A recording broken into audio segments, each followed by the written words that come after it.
this thing was collecting 4 or 5 or 6 gallons of water all day long from the condensation coming off of the Freon coil. So obviously, if that happens on accident, you can tweak it and fine tune it to the ultimate production of water. And if you remember, Luke Skywalker was a moisture farmer. They weren't farming food out there, they were farming water.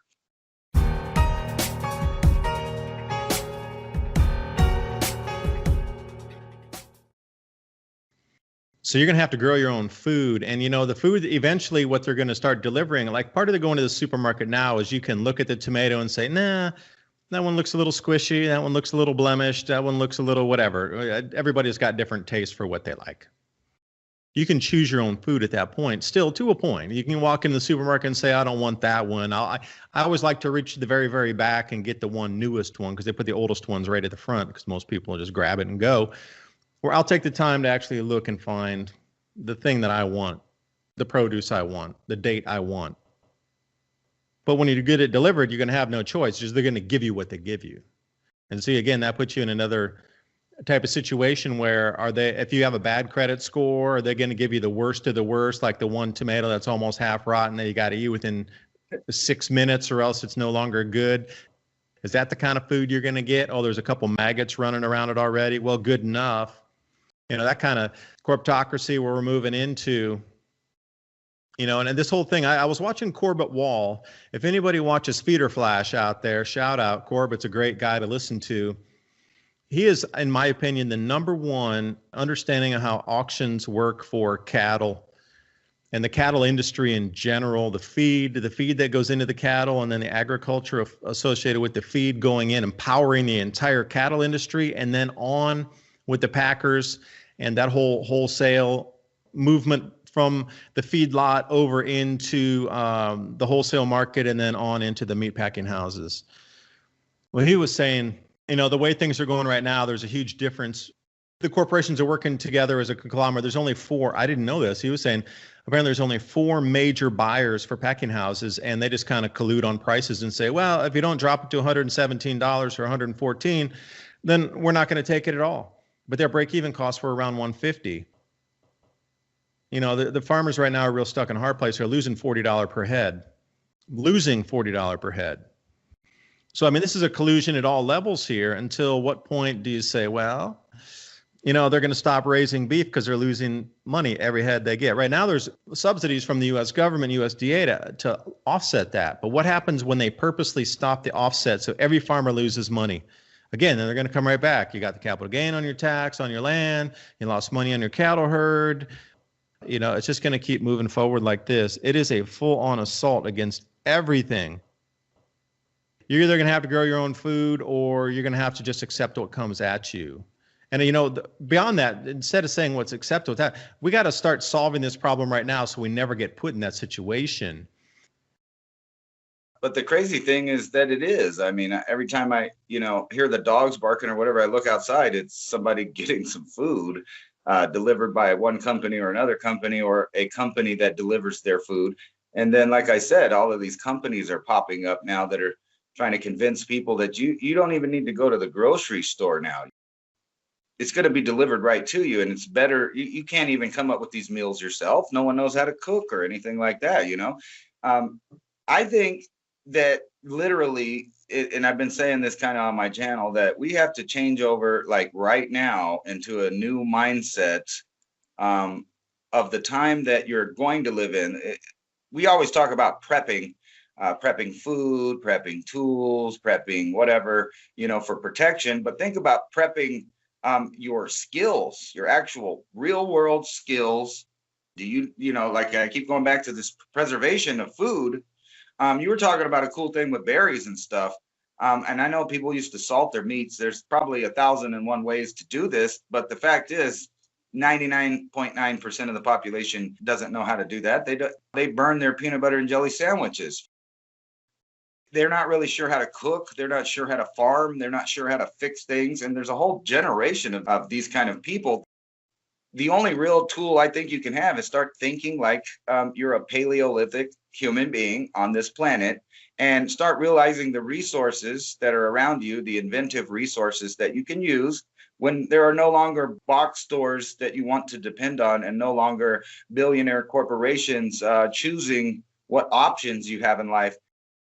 And I'm sure you remember when you were a kid that when you went to Radio Shack or something like that, there were thousands and thousands, maybe hundreds of thousands of parts, accessories to things that you could make things, fix things. You go to Radio Shack now, what do you see? You see billion-dollar corporations selling their tablets and phones and maybe a radio-controlled car, something like that. But what they don't sell are things you can build and invent things with anymore. We're limited to only Amazon or things like that deliver it, just like the food, right to your door. The whole concept is that people are going to have to start learning how to make things again, make tools, make machines of their own. And then you get into this problem where we've allowed our society to grow out of control, where our government tells us what we can and can't invent. I was watching one of your programs the other day about a magnetic motor, something I've pictured in my head many times. And what's funny is I had never seen that design, but that's exactly what I pictured it would be like in my mind, is that exact setup to push things around. And you imagine if you had one of those, and every little chicken house, outhouse, and garage or storage shed.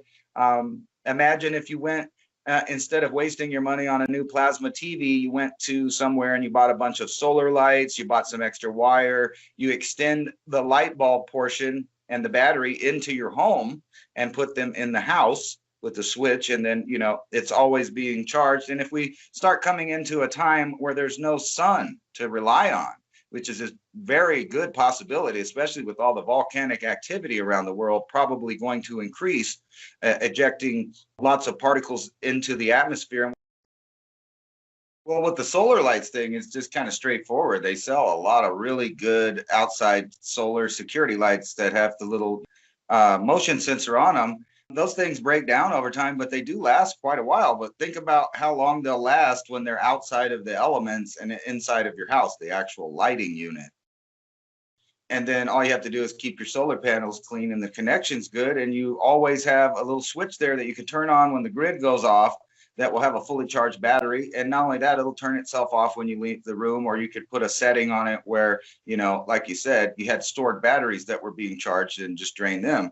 But the real weird concept is so right here in my hands, I have this big ball of these little lesser magnets, and they're stuck to the super magnet, and they're really hard to get off. I got one of these, hardcore magnets, but the whole idea that this little bit of mass of stuff here goes back to when we were talking about stored energy, like from seeds to you to ideas.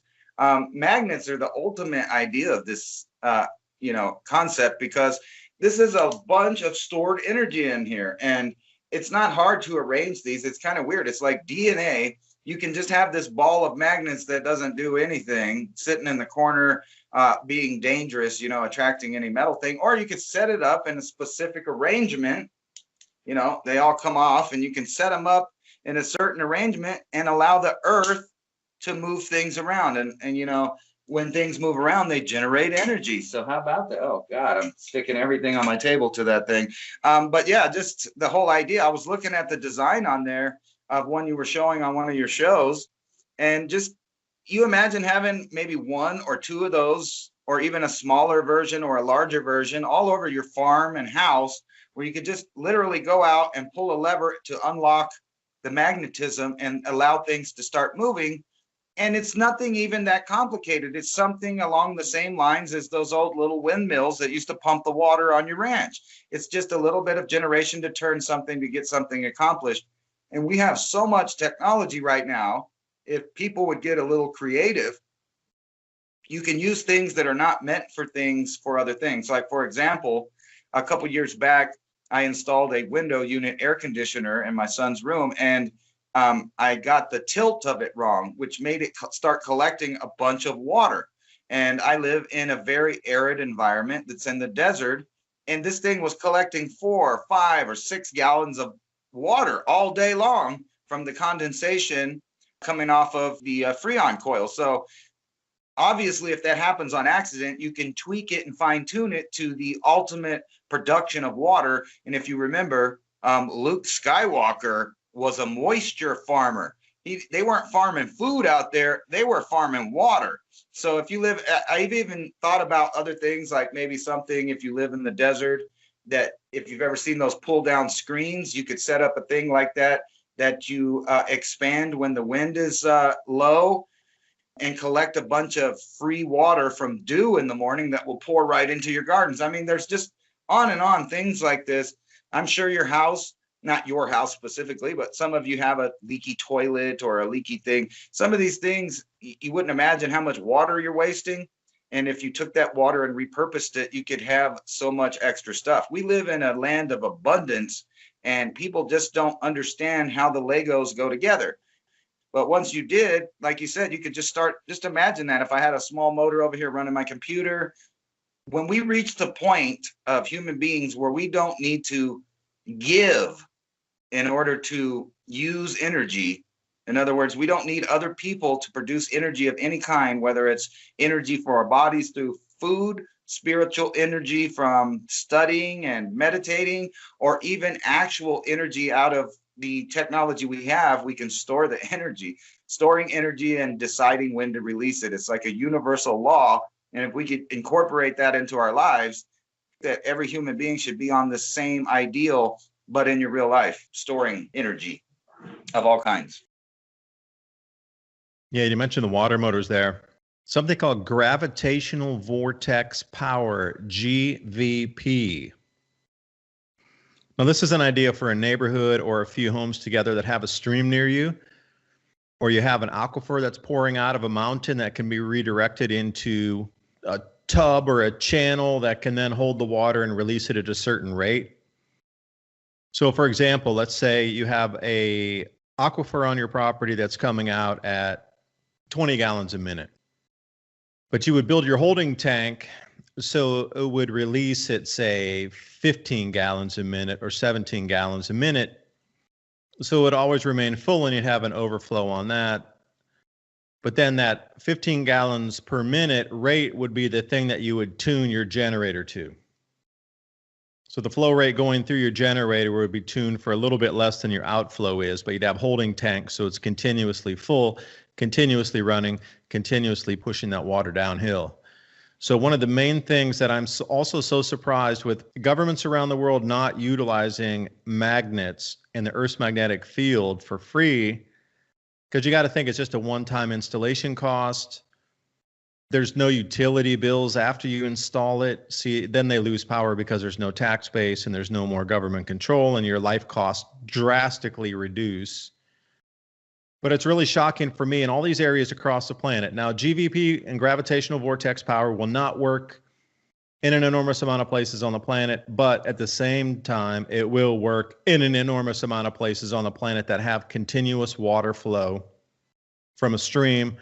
Now, generally, you're going to need 1 cubic meter per second flowing through, but if you get the calculations right, just scale that down to fit your water output needs. I was looking at this stuff over in Germany, and there's this company called Zotlotterer. It's Zotlotterer. And he was working on Schauberger's vortex power principles. And this company, Zotlotterer, out of the patents from the 1930s, created something in our modern day. It's basically using a piece of concrete piping that you would see that, the utilities on the side of the road. Sometimes you see that when they're installing bigger sewer pipes. And they cut an inlet into it, and they just let the water spin in a circle like you would when your bathtub at the very, when you pull the plug out and the water gets kind of low and then it starts making that vortex in there. Well, you can replicate that same vortex, but you can scale it up bigger. And then all you do is put a rotor in the center there, and then that spins. And that's what then you can attach to an alternator. I've seen some real simple stuff. I saw some things in Nepal where they had used just a bicycle wheel, and they'd created their own curved blades on that, and then they actually put an automobile alternator on that, so that continually charged the battery, which would get back to that. Again, the marine batteries, car batteries, some kind of battery to charge. And they were finding that since it was continuously flowing, they were able to overflow the charge into several batteries. And then people would come down from the hills and recharge their rechargeable lights, and then they would get batteries and take it back higher in the Himalaya. So it was like a recharge spot. But it only worked part of the year because they were only going on natural flow off the melt. So they got about 4 months of electricity off that.